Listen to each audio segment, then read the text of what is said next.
With you here on News Radio WRVA. My name is Rich Herrera. Thank you so much for joining us here for Richmond's Morning News. If you don't start with us, you fall behind the rest of the day. Now, ever since Abigail Spanberger ran for governor and I've taken this job, I've had people inundate me with text messages and emails, and they stop me and they go, listen, you can't trust her. She worked at the CIA. She's a born liar. Okay. I do not want to be that disrespectful to people that work in our intelligence community. I've had family members that have done it. I know how patriotic they are. So for all of those people that have called in, I said, just hold on. Let's see what she does. Let's get receipts and see how she governs. Well, I was in Ireland. I read this wonderful piece in the Richmond Times-Dispatch by a former CIA case officer who had a similar duties, I believe, to the governor. And he wrote that, listen, let's just watch and see what she does instead of everything else. So I've actually reached out to him and invited to come on the program with us. Joining us right now, Brad Karony, a former Virginia resident, former CIA case officer who wrote that wonderful piece of the Richmond Times-Dispatch, and he's joining us right now on News Radio WRVA. Thank you, sir, for joining us. I appreciate it so much.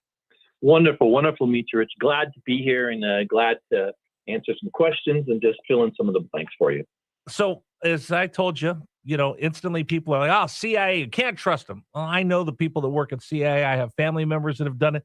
They're patriots like all the rest of us, but they do have special trade craft. They call it trade craft, the toolbox that you have when you work in intelligence. My son wants to work in intelligence, so I try to study up on all of that. Your post in the Richmond Times-Dispatch caught my attention. For those that missed it, can you just give us a little thumbnail sketch of what you said? Sure. Basically, I was looking at the governor's comments from the point of view of me being a retired CIA case officer, which means that we're trained in persuasion and things like that, and Governor Spanberger being a former case officer. Basically, the government spent millions and millions of dollars training both of us to be persuasive individuals to, protect and defend the Constitution from all enemies, foreign and domestic. So I wrote that article saying, you know what, I'm looking at this, I'm looking at the things that she's saying, and I'm also paying attention to the things that she's doing.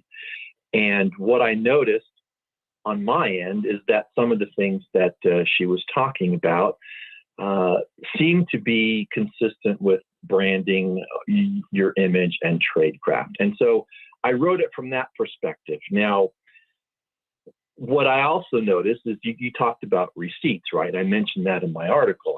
I talked about a comment she made in 2021 that was very moderate about, when Biden had taken office and when Youngkin had taken office and things like that, and how she had claimed to be a moderate voice, but yet she voted with Biden in the House 73 out of 73 times. So that was kind of where it all started. I saw this discrepancy. Does that make sense? Right. Now, here's the part that I have told people on the air, and I've told other lawmakers, so I'm so grateful for you coming on. There's a difference between a politician where, how can you tell a politician's lying? Their lips are moving. There's times where politicians will say one thing, do the other. That's just the swamp. But then there's the point of, and I would tell my son all this time, a lie of omission or manipulation is worse than just a bald-faced lie, because you're treating me like I'm a fool, like you're smarter than I am, and you're going to pull one thing over on me. And people get confused so much when they talk about her because they just hear three-letter agency, CIA, the boys in Langley, and they instantly think that, oh, she's James Bond. So before we do anything else, let's make sure we understand what a case officer does in the CIA. Right. So the case officer, it's at our most basic level. We are trained we have our job is to spot, assess, develop, recruit, handle agents that provide information to senior policymakers and the President of the United States on information that you couldn't normally get. You couldn't surf the internet for, or you couldn't talk to somebody and get. It's the secret stuff, right? So with that responsibility comes a very high moral code, so to speak. We do this against foreigners, but the moral code is you never use this against your colleagues or against Americans, right? It's that higher standard. So you understand how to gather intelligence, create relationships, create personas that will bring someone closer to you to share something they normally wouldn't share with the neighbor, a friend, or a bartender. It's built on relationships, and it's built on mirroring the people that you're trying to get information from to make them feel comfortable? That is yes, but I would add one element to that. And that one element is that it's a deliberate process moving that person into the direction that we want them to go so we can get the information. It's not just about being friendly, right? It's about being friendly with a purpose. The purpose on this side is obviously to get the information that they wouldn't normally share. Brad Karony joining us right now, a former CIA case officer, had a wonderful op-ed piece in the Richmond Times-Dispatch that I read while I was in Ireland. He's our guest here on News Radio WRVA. You talked about the moral compass of using these skills that you've learned and you were taught by the Central Intelligence Agency to not use it against your fellow Americans. Can you explain a little bit more for us? Sure. That's with what is the Spider-Man quote? With great power comes great responsibility. Exactly. With great power comes great responsibility. And this is war, right? They train you to do this. And then when you actually go and do it and it works, it's kind of one of those amazing moments. And so because it works, you don't use this on your colleagues in the office. You don't use this on your fellow Americans. As my wife likes to say, don't use it on me, but it's okay to use it on the teenagers. But it's a higher standard, right, that we have to uphold. And that's kind of what I talked about in the article too. There's nothing wrong with her, the governor, being a former CIA case officer, right? But it's a higher standard that we hold ourselves to. Can we tell the difference between when and if she might be using tradecraft? Yeah, it looks like you said, it looks like the same, like a politician, their lips are moving, right? We can't tell. But I know, and she knows, that we have a higher standard. And that's why I wrote the article. And then the ultimate answer is like, what does she do? Not what does she say? See, I told you off air, I worked in sports. So I look for scouting reports. I look for tells. I look for little things that people do that just watching the game, you're going to miss. But if I notice this linebacker cheats over this way, then that's what play's coming. And you can read those things if you study long enough. And I look at some of the things the governor does, and I see her say one thing, that no, we're not a sanctuary state, and I'm going to support ICE and we're going to help them, but they need a judicial warrant, which is different than the warrant that ICE usually has. ICE is a civil enforcement of immigration. If I have to go get a judicial warrant, that means I get a different type of warrant that's in that toolbox that ICE normally has. So I could say one thing, but I've actually done something else because I got out of what you normally would have ICE do. Now I'm asking them to do something extracurricular so I can claim that we're not a sanctuary state because I'll still work with ICE, but I've asked them to do something they normally don't do. That's the stuff that doesn't add up for me. Right. So, and that's the kind of the similar reason that I wrote the article. The persona that she gives off, that she's using, is her promise to the voters in Virginia, and then how she governs is the proof. And what you're talking about is the same thing that I saw too. And for me, it just became very clear with the gerrymandering piece. The whole idea is that citizens aren't targets.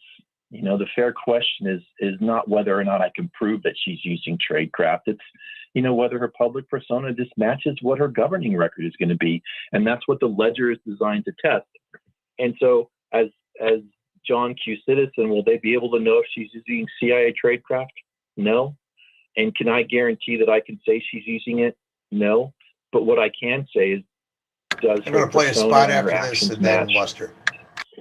Right. And so if they don't match, then like you correctly said, and I already told Gary that we're blowing off sports. The question is, the hour because it's going to be way long. What's she doing? And then that goes back to my original statement. We have a higher standard as case officers, right? Our moral code. And whether she's breaking or not my call, but it's something that we should pay attention to as a longtime multi-decade resident of Virginia, that do her words match her actions. Let me ask you this. For those that instantly write her off as, she's CIA, can't trust her, how would you respond? I would say, of course, you can trust her. The CIA isn't a limiting factor. There have been others that have served successfully in the House of Representatives. Will Hurd from Texas, Porter Goss from Florida. She's the first governor, however. And I would just say we should hold her to a higher standard, that she's been trained. And she's an American, and she was elected. And I don't think her CIA service is a disqualifier at all. Again, I just think she, like we are held to a higher standard. And that would be my answer to that. So again, my statement will be, and it'll continue, listen, it's pretty special to be able to serve in the CIA. You do something that not the rest of us would be willing to do, to go through the training, to put yourself in those situations. So I will never, ever, ever disparage anybody's service in the intelligence community, because we have no idea, just like we have no idea what it's like to be in the military if you never served or you don't have family members that serve. But I do think that just writing her off as a CIA case officer, automatically she's a liar because she's a spy, I think that's a disservice to everybody that has been in intelligence. But you do watch to see what the receipts are, just like everybody else. I agree completely. That's the only way we as Americans can do it, right? What does she say? What does she do? What are the receipts? Right now, she's 0-1, right? And then if you give the ICE example that you gave, that I did not mention in my article, then maybe she's 0-2, right? And so my plan is over the next 4 years is just to keep that ledger and see if she's putting her money where her mouth is, so to speak. This is absolutely fascinating. I appreciate you coming on the program with us. I'd love to be able to have you back on again. I do have one last question, if you don't mind. Let me beg this one question of you. For those that ever wonder about our intelligence agency, because I'll be honest, intelligence gets beat up a lot, and they get a lot of people that throw rocks at a glass house that are standing glass house, but I've never seen the CIA throw a rock back. What do we misunderstand about what the people in Langley do? Rich, we don't throw rocks. All of our successes that we have out there are things that you'll never hear about. All of our failures, the few that are out there, those are the ones that get magnified on the front pages of newspapers. So that's why you don't hear that, and that's why you don't ever see that. It's an amazing career. I think I told you off air, my son, he wants to work in intelligence, and I'm going to support him every way that I possibly can.